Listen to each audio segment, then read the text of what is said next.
Hello everyone. SST के SST का second chapter हमने स्टार्ट किया था, new Kings and the kingdoms, जिसके बारे में लेक्चर नंबर 2 में हमने ये डिस्कस किया था कि जो साउथ इंडिया के रूलर्स हुआ करते थे वो कैसे डिफरेंट थे नदर इंडिया के रूलर से। और हमने ये लास्ट टॉपिक में बात किया था कि वो जब भी किसी भी अलग जो है स्टेट के साथ या कोई भी अगर इन्वेडर है दूसरे कंट्री पर अटैक करते थे तो वारफेयर करते क्यों थे। तो वो वारफेयर बेसिकली किसके लिए करते थे? वेल्थ के लिए, धन के लिए। और उनका टारगेट हुआ करता था टेम्पल्स। अगर अफगानिस्तान से कोई भी अटैकर आ रहा है इंडिया पे तो वो ऐसा नहीं कि डायरेक्ट राजा की राजधानी पे जाके वो अटैक करते थे। वो डेफिनेटली अटैक करते थे सबसे पहले कहाँ पे? उस टेम्पल पे जिसको राजा ने बनवाया था अपनी अपनी शक्ति का प्रदर्शन करने के लिए। और वो क्या होता था, एक इकोनॉमिक सेंटर हुआ करता था, उसके लिए युद्ध हुआ करते थे। इसी के बारे में आज बात करेंगे। तो हमने लास्ट सेक्शन में ये देखा था कि एक जगह है यूपी में जिसका नाम है कनौज। क्या नाम है उसका? कनौज। उस कनौज पे कंट्रोल के लिए तीन लोग हमेशा लड़ा करते थे, तीन डायनेस्टी के रूलर्स। पहले थे गुर्जर प्रतिहार जो गुजरात में रहते थे, दूसरे थे राष्ट्रकूटा जो महाराष्ट्र में रहते थे, तीसरे थे पाल डायनेस्टी जो बंगाल वाले साइड में थे। ये तीनों लोग कनौज नामक जगह पे, जो यूपी का सबसे बड़ा ट्रेडिंग हब था, इस पे कंट्रोल करने के लिए ये जो है अपने आप में लड़ाई करते थे, एक दूसरे पर अटैक करते रहे। और अंततः जीते कौन? वो जीते गुर्जर प्रतिहार। और हिस्टोरियन जो भी हिस्ट्री लिखने का प्रयास करते हैं, इन्होंने जिन्होंने हिस्ट्री लिखा, इसको नाम दिया था क्या? ट्राईपार्टिज स्ट्रगल नाम दिया था। उसके बाद जितने भी रूलर्स थे वो अपने पावर्स को डेमोन्स्ट्रेट करने के लिए, लोगों को दिखाने के लिए कि देखो मेरे पास कितना धन है, मैं अपनी प्रजा के लिए कितना अच्छा काम करता हूँ, वो अपनी पावर रिसोर्सेज दिखाने के लिए बड़े बड़े क्या बनवाते थे? टेम्पल्स बनवाते थे। और जितने भी अटैकर भी आए वो अब किसी एक किंगडम के राजा जब दूसरे किंगडम के राजा पे जाकर अटैक करते थे तो वो भी क्या करते थे? ये जो एक्सट्रीमली रिच टेम्पल हुआ करते थे ना, उसी पे जाकर अटैक करते थे कि चलो तुम ये बोल रहे हो कि तुम्हारी शक्ति सबसे बड़ी ये टेम्पल है तो इसलिए मैं तुम्हारी शक्ति का ही तहस नहस कर दूंगा। सेम तरीके में एक व्यक्ति थे गुजरात में, गुजरात कह रहा हूँ, अफगानिस्तान में एक जगह है जिसका नाम है गजनी। उसका कैपिटल हुआ करता था गजनी के। सुल्तान थे, उनका नाम था सुल्तान महमूद। सुल्तान महमूद। इन्होंने भी वही करा। ये आए, इन्होंने रूलिंग किया था वहां पे कब से कब तक? 33 सालों तक रूलिंग किया वहां पे। 1997 से लेके 1030 तक शासन किया। और उनका जो एम्पायर था जहाँ पे वो ऐसा नहीं कि केवल अफगानिस्तान के गजनी में शासन करते थे, पूरे के पूरे सेंट्रल एशिया में, ईरान में, north western part of the sub continent है नहीं, आप देख सकते हो ईरान, पाकिस्तान, अफगानिस्तान का जो इलाका है, उज्बेकिस्तान आज जिसको बोलते हैं, वो उन वाले इलाके में ये क्या करते थे? शासन कर रहे थे। कौन? मोहम्मद मोहम्मद क्या नाम था इनका? इनका नाम था मोहम्मद सुल्तान महमूद। सुल्तान महमूद। और ये 33 सालों तक शासन किए। तो हर साल इस व्यक्ति का यही ख्वाहिश था कि अलग अलग पार्ट्स में क्या करना है? अटैक करते रहना है। तो हर हर साल इन्होंने ऑलमोस्ट एवरी ईयर इन्होंने क्या किया? टारगेट किया किस पे? वेल्दी टेम्पल्स पे। और इन्होंने इंडिया पे भी, गुजरात में एक टेम्पल है जिसका नाम है सोमनाथ टेम्पल, जामनगर के पास में पड़ता है ये। तो एकदम उस टेम्पल पे इन्होंने अटैक किया था 17 बार। एक बार दो बार नहीं, 17 बार इन्होंने अटैक किया था, 17 टाइम्स, गुजरात के सोमनाथ टेम्पल पे। और जितना भी धन हुआ करता था ये अपने साथ लेकर रिटर्न हो जाते थे। और पैसे का करते क्या थे? ये अपने पैसे को करते थे, उनकी जो कैपिटल सिटी हुआ करती थी, मोहम्मद महमूद क्या करता था कि जो भी उसकी कैपिटल सिटी थी ना गजनी, उसको सजाने में, बड़े बड़े महल बनवाने में, किले बनवाने में ही इस्तेमाल करता था। और ये बहुत ज़्यादा इंटरेस्टेड था कि लोग जो हैं इसके बारे में जाने कि मोहम्मद गजनवी या मोहम्मद गजनवी और जो है किस प्रकार का आदमी है, कैसे उसने जो है दूसरे राज्यों पे अटैक किया, लोग उससे डरे, उसकी प्रशंसा करें। तो उसके लिए क्या किया था कि इसके दरबार में एक राइटर हुआ करता था जिसका नाम है अल बरूनी। क्या नाम था? अल बरूनी। तो ये अल बरूनी को, ये विद्वान जो थे, इनको अपने साथ लेके जाता था जब भी अटैक करता था। उसने कहा कि आप क्या करो, पूरे इंडिया की हिस्टोरी लिखो, उसकी जियोग्राफी लिखो, इंडिया में क्या पाया जाता है, क्या उगाया जाता है, कहाँ कितना धन है। और इन्होंने ये पूरा का पूरा जो है अलबरूनी ने लिखा किस भाषा में? अरबी भाषा में। और उसने ये भी इंस्ट्रक्शंस दिया था कि मैं मोहम्मद महमूद गजनी महमूद सुल्तान महमूद गजनी, जहाँ जहाँ पे भी मैं क्या कर रहा हूँ, आक्रमण कर रहा हूँ, तो उसके बारे में वो लिखो कि मैंने कितना नुकसान पहुंचाया, दूसरे राजा को कितना धन लूटा, ये सारी चीजें। तो उस किताब को बोलते हैं किताब अल हिंद। किताब अल हिंद, जितनी बार उसने आक्रमण किया था महमूद गजनी ने, तो वो सारी आक्रमणों का जिक्र है किताब अल हिंद में। और जब वो अल बरूनी सारी चीजें लिखता था, तो जब वो इंडिया में भी आया, कई सालों तक रहा था, तो उन्होंने क्या करा था कि जितने भी हमारे संस्कृत जानने वाले विद्वान से उनसे कंसल्ट किया था कि आप भी बताइए कि क्या क्या है आपकी इंडिया की खासियत, और ये सारी चीजें लिखती हैं। और तो ये जो है, जब भी आज की हम हिस्ट्री लिखते हैं, हमारे हिस्टोरियंस होते हैं, तो यही किताब वो पढ़ते हैं। अलबरूनी नामक किताब उनके लिए सोर्स है, किसके बारे में जानने के लिए, मोहम्मद गजनी के, महमूद गजनी के बारे में जानने के लिए कि वो व्यक्ति कैसा था, यहाँ का आक्रमण किया। इसीलिए हिस्टोरियंस को ये बातें पता लग जाती हैं। केवल यही नहीं था कि केवल मोहम्मद गजनी ही अलग अलग जगहों पे आक्रमण करते थे, कुछ लोग और थे अपने इंडिया में, जैसे चाहमान थे, जिनको बाद में बोला गया चौहान। ये भी रूल्स किया करते थे कहाँ, दिल्ली और अजमेर पे, और ये राजस्थान वाले इलाके में थे, और ये जाके दिल्ली पे अटैक किया करते थे, कंट्रोल करने का प्रयास करते थे। इन्होंने क्या किया, इन्होंने वेस्ट से ईस्ट में चाहा कि वेस्ट में रहते थे और चाहते थे ईस्ट साइड में, पूरब साइड में अपने क्या करें, साम्राज्य का विस्तार करें। लेकिन इसका अपोज किया किसने, चालुक्यों ने, जो गुजरात के चालुक्य लोग थे, और यूपी में गहडवाल वंश के शासन हुआ करते थे। इन दोनों लोगों से क्या होता था, इनसे लड़ाई हो गई। मतलब ये जब पहुंच स्टार्ट किए कि हम इधर अटैक करते हैं, तो जब इनके ऊपर अटैक किया, तो इन्होंने क्या किया, रेसिस्ट किया, और लड़ाई हुई दोनों लोगों में। सबसे जो बेस्ट चहमान रूलर्स थे, यानी चौहान रूलर्स की अगर बात करें, तो वो थे पृथ्वीराज तीन। पृथ्वीराज थर्ड नाम था उनका। इन्होंने, जो ये अफगान का एक रूलर था जिसका नाम था मोहम्मद गोरी, उसका नाम था मोहम्मद गोरी, उसके साथ इन्होंने दो बार लड़ाई लड़ी थी। फर्स्ट लड़ाई लड़ी थी 1999 में, 1991 में। जब ये लड़ाई लड़ी थी, तो उस टाइम मोहम्मद गोरी हार गया था, यानी पृथ्वीराज थर्ड जो है वो जीत गए। लेकिन इसके नेक्स्ट ईयर ही 1192 में जब लड़ाई हुई, तो उस टाइम जो है मोहम्मद गोरी जो है जीत गया था।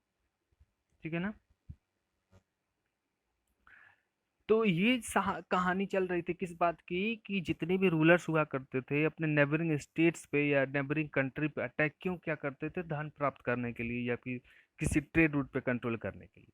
अब जब हम तीन डायनेस्टी की डिस्कस मैंने किया था कि तीन डायनेस्टी का हिस्ट्री पढ़ना है, तो सबसे पहले किसकी बात आती है, चोला की डायनेस्टी के रूलर्स की। तो जो चोला डायनेस्टी है, देखो, तमिलनाडु में एक छोटा सा जगह है जिसका नाम है उरैयूर। उरैयूर एक, मान लो कि गांव था। तो उरैयूर गांव में ये चोला जो डायनेस्टी के लोग थे, वहाँ रहने वाले एक छोटा सा इनका परिवार हुआ करता था। इस चोला डायनेस्टी में एक व्यक्ति थे जिनका नाम था विजयाचल। विजयाचल जो है, ये जो है, जो फैमिली रहती थी कहाँ पे, उरैयूर में, तो वहाँ पे ये रहते थे, उसके मालिक थे। तो इन्होंने ही क्या किया था, सबसे पहले अपने चोला डायनेस्टी का क्या किया, स्थापना किया। और इसने क्या किया कि इनके जो रूलर हुआ करते थे, जब यहाँ पे वो सामंत बने, और इन्होंने क्या कर लिया कि वो कैप्चर कर लिया डेल्टा, क्योंकि कावेरी नदी के तट पे है ये, इनका पूरा इलाका था। तो वहाँ पे मुत्तर मुत्तरैयार नाम का एक जगह था। तो मिड के 9th सेंचुरी में, यानी 850 में, वहाँ पे क्या कर लिया, इस जिस जिस राजा के कंट्रोल में काम करते थे, वो राजा की बात मानने से इनकार कर दिया, और ये कहे कि अटैक करके, सेना को कुछ अपने में मिला करके इन्होंने क्या कर दिया, अटैक कर दिया, और मुतैयार नाम का जो जगह था उस पर क्या कर लिया, कंट्रोल कर लिया। और ये कहा कि आज से एक चोला डायनेस्टी का यहाँ पे क्या हो गया, शासन हो गया। तो चोला डायनेस्टी की स्थापना किसने की, विजयाचल ने। कब की, 850 के अराउंड में। उसने क्या किया, उसके बाद में जो तंजावुर नाम का एक जगह था, तो तंजावुर नाम का एक जगह बनाया, नया जगह, मतलब एक जो जगह था उसका नाम चेंज करके तंजावुर रख दिया, वहाँ पे कुछ शहर बनाए, और वहाँ पे एक माता निशुंभ सूदनी नाम का गॉडेस, मतलब एक देवी थी, निशुंभ सूदनी नाम का, वहाँ पे टेम्पल बनवाया। उसके बाद में जो विजयाचल के जितने भी, विजयाचल ने क्या किया, विजयाचल के जितने भी सक्सेसर आए, यानी विजयाचल के जाने के बाद में जो उनके पुत्र आए, उनके पुत्र आए, उसके बाद में जितने लोग आते गए, तो उन्होंने क्या किया, नेबरिंग जो रीजन्स हुआ करते थे, यानी तमिलनाडु के एक छोटे से इलाके में थे, नदन तमिलनाडु में, फिर से केरला वाला इलाका हो गया, महाराष्ट्र वाला इलाका हो गया, कर्नाटक आंध्र प्रदेश वाला इलाका हो गया। वहाँ पे भी इन्होंने अटैक करना शुरू किया, जो इनके बाद में डायनेस्टी के रूलर्स आया करते थे। और ये जो किंगडम्स हुआ करती थी, साइज में और पावर में धीरे धीरे बढ़ते गई। नॉर्थ और साउथ में इनको दो लोगों से बहुत ज़्यादा टक्कर मिली थी, वो थे पांड्यंस और पल्लव डायनेस्टी के लोग। उसके बाद में एक व्यक्ति आए विंध्याचल के बाद में, जिनका नाम था, रूलर तो बहुत हुए लेकिन शक्तिशाली रूलर्स की बात करें तो एक व्यक्ति थे, उनका नाम था राज राज फर्स्टन। इनको सबसे मोस्ट पावरफुल जो है चोला डायनेस्टी का रूलर माना जाता है।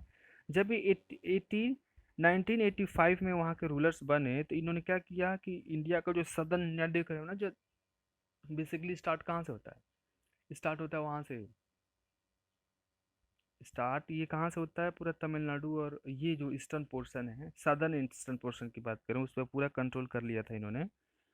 और उन्होंने इसका जो एडमिनिस्ट्रेशन हुआ करता था, इनके जो एम्पायर का एडमिनिस्ट्रेशन था, यानी प्रशासन कैसे चलेगा, किस अधिकारी को कैसे राजस्व वसूलना है, सिंचाई करवानी कि नहीं करवानी है, प्रजा के बारे में सोचना है कि नहीं सोचना है, तो ये सारी चीज़ें ये सोचते थे। और एडमिनिस्ट्रेशन को इन्होंने क्या किया, रीऑर्गेनाइज करा अच्छे से।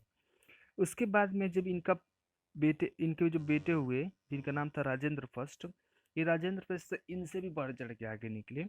तो राजेंद्र फर्स्ट ने क्या किया कि ऐसी पॉलिसी अपनाई कि इन्होंने, अब ये देखो, ये इंडिया है यहाँ पे, ठीक है ना, ये सपोज दैट रफली बना रहे हैं, और ये गंगा नदी यहाँ पे पड़ती है एकदम नॉर्थ इंडिया में, और इनका जो है शासन हुआ करता है यहाँ पे। तो जरा राजा राज फर्स्ट के जो फर्स्ट बेटा हुआ, जिसका नाम था राजेंद्र फर्स्ट, इसने ये सोच लिया कि मैं जो है यहाँ पे जो बंगाल के पाल डायनेस्टी के जो लोग हैं उनसे युद्ध करूंगा, उनको हराऊंगा। तो यहाँ से पूरा साउथ इंडिया होते होते होते नॉर्थ इंडिया में आके गंगा वैली में जो पाल डायनेस्टी के रूलर्स थे, उनके साथ इसने क्या किया, लड़ाई लड़ी, वॉर लड़ी, और ये जीत गया। और जीतने की उपलक्ष्य में जब ये अपने राजराज फर्स्ट अपने वहाँ लौटा, तो उसने एक टेम्पल बनवाया था जिसको बोलते हैं गंगई कोंड चोलपुरम। क्या नाम है उसका, गंगई कोंड चोलपुरम मंदिर है। तो इसने ये बनवाया था। तो ये गंगा, तो इन्होंने कहाँ अटैक किया, गंगा वैली तक अटैक कर लिया था, जो श्रीलंका उस टाइम सिलोन बोलते थे, वहाँ पे अटैक किया। फिर साउथ ईस्ट एशिया में टोटल 10 कंट्रीज है, वहाँ पे अटैक किया था। वहाँ पे जैसे कंबोडिया में आज भी जाओगे तो एक मंदिर है भगवान विष्णु का, अंगोर अंगोर वाट बनेगा। मलया में कुछ हिंदू मंदिर है, फिर से थाईलैंड में कुछ हिंदू मंदिर है। ये सारा चीज़ जो है इन्होंने ही बनवाया था वहाँ पे भेज भेज करके। और इसने क्या की कि बहुत बड़ी नेवी बनाई थी। नेवी का मतलब जो नौसेना होती है, नौसेना बनाई। और इसी के आधार पे उन्होंने क्या किया, ये जो एक्सपेडिशंस हुआ करते थे, अधिक्रमण और जो अधिग्रहण बोलते हैं, कि दूसरे दूसरे जगहों को अपने राज्य में मिला लेना, ये सारा चीज़ उसने किया था। तो जब चोला डायनेस्टी के लिए को एक और बात के लिए जाना जाता है, पहला चीज़ चोला डायनेस्टी को उनके एडमिनिस्ट्रेशन के लिए जाना जाता था, कि एडमिनिस्ट्रेशन में इन्होंने बहुत अच्छे काम किए थे। दूसरा ये कि इन्होंने जो बहुत शानदार शानदार मंदिर बनवाए थे, और कुछ ऐसे मूर्तियाँ बनवाई थी, ब्रॉन्ज समझ रहे हो ना, पीतल की मूर्तियाँ हो गई, उसकी मूर्तियाँ बनवाई थी, जो आज भी जो है पूरी दुनिया में विश्व प्रसिद्ध है। कि चोला डायनेस्टी के जो कलाकार होते थे, इतने ज़्यादा मतलब उनकी टेक्निक अच्छी थी कि आज भी मशीन लगा के भी वैसी चीज़ें ना बना पाए। तो बिग जो टेम्पल बना तंजावुर में, अब तुरैयूर में पैदा हुए, उन्होंने कैपिटल कहाँ बना ली थी अपनी, तंजावुर में। तो ये जो मंदिर बनवाई कहाँ पे, गंगई गंगई कोंड चोलपुरम में, किसके द्वारा, राजराज फर्स्ट के द्वारा। और राजेंद्र ने राजेंद्र ने क्या किया था कि जब राजेंद्र शासन कर रहे थे, राजेंद्र फर्स्ट, तो वो जो है रहने के लिए आर्किटेक्चरल स्कल्पचरल मार्वल्स का जो, मार्वल्स नहीं होता है ये, मार्वल्स का इस्तेमाल करके उन्होंने बहुत सारी सारी बड़ी बड़ी मंदिर, इन्होंने भी मंदिर बनवाई थी, अपने महल बनवाए थे। तो जो चोला के टेम्पल्स हैं, ये बेसिकली जो चोला डायनेस्टी में जितने भी टेम्पल हुआ करते थे, वो टेम्पल बेसिकली इसलिए नहीं था केवल केवल पूजा पाठ होगा, वो इसलिए नहीं बना, ये न्यूक्लियाई हुआ करता था, एक सेंटर होगा। जैसे मान लो कि यहाँ पे जो है, ये जो है टेम्पल बन गया, ठीक है ना। तो ये टेम्पल बहुत बड़ा होता था, इसके आसपास का पूरा 5-6 किलोमीटर का इलाका ले लो, यहाँ पे मार्केट लगती थी। ये जो है मार्केट लगती थी, डिफरेंट टाइप्स के लोग आते थे, बैठते थे, और मंदिर के अंदर संगीत, नृत्य, पाठशाला, स्कूल्स वगैरह वगैरह सारी चीज़ें चलती थी। राजा भी यहाँ दरबार लगाते थे बैठ करके, किसी को न्याय देना, जस्टिस देने वाला काम होता था, ये सारी चीज़ें चलती थी। तो ये जो कहने का मतलब ये है, सिंपल सा, कि यहाँ के जो टेम्पल थे, टेम्पल में केवल पूजा पाठ नहीं होती थी भगवान की, यहाँ पे ट्रेडिंग हुआ करता था, यहाँ पे एजुकेशन होती थी, यहाँ पे जस्टिस दिया जाता था, ये सारी चीज़ें चलती थी। तो ये हम बोल सकते हैं कि ये जो यहाँ के टेम्पल हुआ करते थे क्या थे, न्यूक्लियाई थे। न्यूक्लियाई थे किसके, ये जो सेटलमेंट्स के सेंटर में हुआ करते। तो और ये इसके आसपास जहाँ पे भी मंदिर बना, उसके आसपास उसके बगल में क्या बन जाता था, एक शहर बन जाता था। और यहाँ पे काम किस बात का होता था, वो होता था क्राफ्ट प्रोडक्शन, जो हस्तशिल्प वाली जो कलाएं होती है वो बनती थी। और ये जो लैंड हुआ करता था, ये रूलर्स को कौन देते थे, लोग जो है थोड़ी सी दान कर देते थे, भूमि लीजिए आप मंदिर बनवाइए, कुछ और लोग दान दे दिए। और फिर राजा भी जब मंदिर बनवा लेते थे, लोगों को ऑफर करते थे कि आप आके यहाँ रहिए, और जो है ढेर सारे जो है ट्रेडिंग्स वाले काम करिए। जो भी लैंड से प्रोड्यूस्ड हुआ करता था ना, ये पैसे इसका जो है, जैसे कि राजा जो है अपना काम कैसे चलेगा, वो टैक्स लगाएंगे, रेवेन्यू जनरेट करेंगे। तो जो रेवेन्यू जनरेट होती थी किससे, जो वहाँ पे क्रॉप प्रोडक्शन हो रहा है या जो भी ट्रेडिंग कर रहा है, उस पे जो भी चीज़ें उत्पन्न होती थी, तो उसका इस्तेमाल जो है फिर से और जो है टेम्पल को बड़ा करने के लिए, या उसके आसपास के और इलाके को इम्प्रूव करने के लिए, या वहाँ पे रहने वाले जो प्राइस थे, गार्लैंड मेकर्स यानी जो फूल का माला बनाने वाले जो है बावर्ची लोग थे, स्वीपर्स थे, म्यूजिशियंस थे, डांसर्स थे, उनकी इम्प्रूवमेंट में, उनकी देख रेख में पैसे जो इस्तेमाल किए जाते थे। तो इसलिए कह सकते हैं जो टेम्पल केवल वर्शिप्स के प्लेस नहीं थे, ये हब थे किसके, इकोनॉमिक हब थे, सोशल हब थे, कल्चरल लाइफ के हब थे। बहुत सारे लोग वहाँ के रहते थे, ट्रेडिंग कर रहे हैं दूसरे दूसरे देशों से। अमंग द उसके बाद में जो क्राफ्ट एसोसिएशंस थे ये टेम्पल्स के साथ में, जैसे कि ये ब्रॉन्ज के इमेजेस बनाते थे, ब्रॉन्ज के अभी बताया ना, पीतल का जस्ता उस्ता मिला कर के वो क्या बनाते थे, मूर्तियाँ बनवाते थे। आपके बुक में होगा कि नटराज की मूर्ति होगी, उसको आप ध्यान से देखना कितना शानदार तरीके से बनाया जाता था। उसको बनाने के लिए क्या करते थे कि सबसे पहले मिट्टी का, ऐसे जैसे कि क्या कहते हैं, मोम का मूर्ति बना लेते थे। मोम समझ रहे हो ना, मोमबत्ती वाली मोम, उसका मूर्ति बना लेते थे। उसके बाद उस पे क्या करते थे, मिट्टी की लेई उस पे लगा देते थे, मिट्टी की लेई थोड़ा मोटा मोटा। ये मूर्ति जैसे मुझे मान लो इसकी बनानी है, तो मूर्ति मैंने मोम की बना दी। उसके बाद इस पे मिट्टी का लेप लगा दिया। जब ये उसको लेप लगा कर इसको धूप में सुखाते थे, उसके बाद यहाँ नीचे क्या कर देते थे, छेद कर देते थे। नीचे जो है नहीं, हाँ छेद कर देते थे, छेद नहीं करते थे, हाँ छेद करते थे, हाँ नीचे छेद कर देते थे।